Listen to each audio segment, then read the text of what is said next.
ಪ್ರೀತಿ ಬರೀ ಎರಡಕ್ಷರ ಅಲ್ವೇ ಅಲ್ಲ, ಎರಡು ಮನಸ್ಸು, ಎರಡು ವ್ಯಕ್ತಿತ್ವ ಒಂದಾಗುವಂಥ ಮಧುರ ಸಂಬಂಧ. ಜೀವಕ್ ಜೀವ ಅಂತ ಪ್ರೀತಿಸುವಂತಹ ಪ್ರೇಮಿಗಳಿಗೆ ಫೆಬ್ರವರಿ 14 ಅಂದ್ರೆ ನಾಳೆ ಬೆಸ್ಟ್ ಡೇ. ನಾಳೆ ವ್ಯಾಲೆಂಟೈನ್ಸ್ ಡೇ ಆಗಿರೋದ್ರಿಂದ ಕೆಂಪು ಗುಲಾಬಿಗೆ ಸಿಕ್ಕಾಪಟ್ಟೆ ಡಿಮ್ಯಾಂಡ್. ಡಬಲ್ ಅಲ್ಲ, ಟ್ರಿಬಲ್ ರೇಟ್ ಆಗಿ ಹೋಗಿದೆ.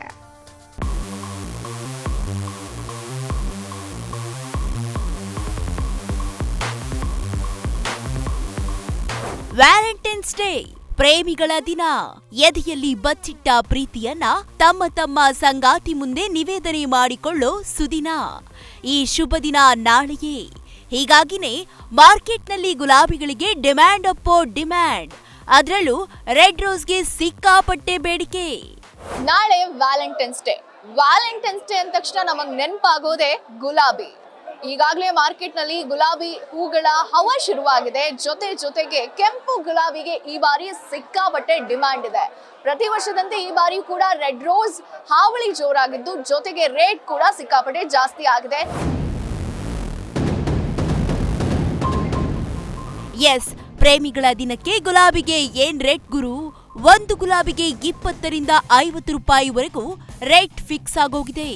ಶಾಕಿಂಗ್ ಅಂದ್ರೆ ಡಬಲ್ ಅಲ್ಲ, ಟ್ರಿಬಲ್ ರೇಟ್ ಕೊಟ್ಟು ವರ್ತಕರು ಖರೀದಿ ಮಾಡ್ತಿದ್ದಾರೆ.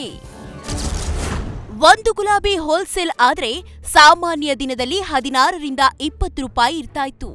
ಆದ್ರೆ ವ್ಯಾಲೆಂಟೈನ್ ವಾರದ ದರ 20 ರಿಂದ 30 ರೂಪಾಯಿ ಆಗಿದೆ. ರಿಟೇಲ್ನಲ್ಲಿ ಒಂದು ಗುಲಾಬಿ 20 ರಿಂದ 30 ರೂಪಾಯಿ ಇತ್ತು. ಆದ್ರೀಗ 50 ರಿಂದ 80 ರೂಪಾಯಿ ಆಗಿದೆ. ಹೈ ಡಿಮ್ಯಾಂಡ್ ಪ್ರದೇಶಗಳಲ್ಲಿ ಒಂದು ಗುಲಾಬಿಗೆ 30 ರಿಂದ 50 ರೂಪಾಯಿ ಇತ್ತು. ಈಗ 80 ರಿಂದ 120 ರೂಪಾಯಿ ಆಗಿದೆ.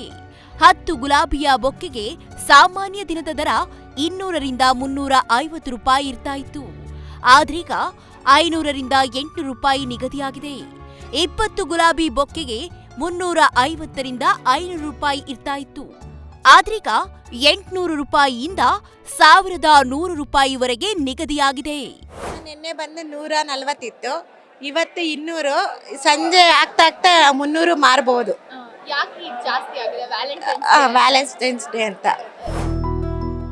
ಹಾಗಿದ್ರೆ ಈ ಪಾರ್ಟಿ ರೇಟ್ ಜಾಸ್ತಿ ಆಗೋದಕ್ಕೆ ಕಾರಣ ಏನ್ ಗೊತ್ತಾ?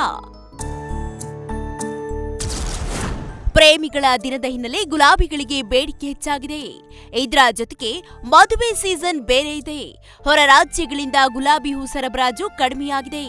ಇದರ ಜೊತೆಗೆ ಗುಲಾಬಿಗೆ ಆನ್ಲೈನ್ ಬುಕ್ಕಿಂಗ್ ಕೂಡ ಹೆಚ್ಚಳವಾಗಿದೆ. ಅದೇನೇ ಹೇಳಿ, ಈ ಬೆಲೆ ಏರಿಕೆಯಿಂದ ಗುಲಾಬಿ ಬೆಳೆದ ರೈತರು ಫುಲ್ ಖುಷ್ ಆಗಿದ್ರೆ, ನಾಳೆಗೆ ಪ್ರೇಮಿಗಳ ದಿನ. ಮನಸ್ಸಿಗೆ ಹತ್ತಿರವಾದ ಸಂಗಾತಿಗೆ ರೆಡ್ ರೋಸ್ ಕೊಟ್ಟು ಪ್ರಪೋಸ್ ಮಾಡೋ ಪ್ಲಾನ್ ಇಟ್ಕೊಂಡವರು ವ್ಯಾಲೆಟ್ ಚೆಕ್ ಮಾಡಿಕೊಳ್ಳುವಂತಾಗಿದೆ. Chandana Shetty, news first, Bengaluru. News first ನಿರ್ಭೀತಿಯಿಂದ ನಿಮ್ಮ ಪರವಾಗಿ.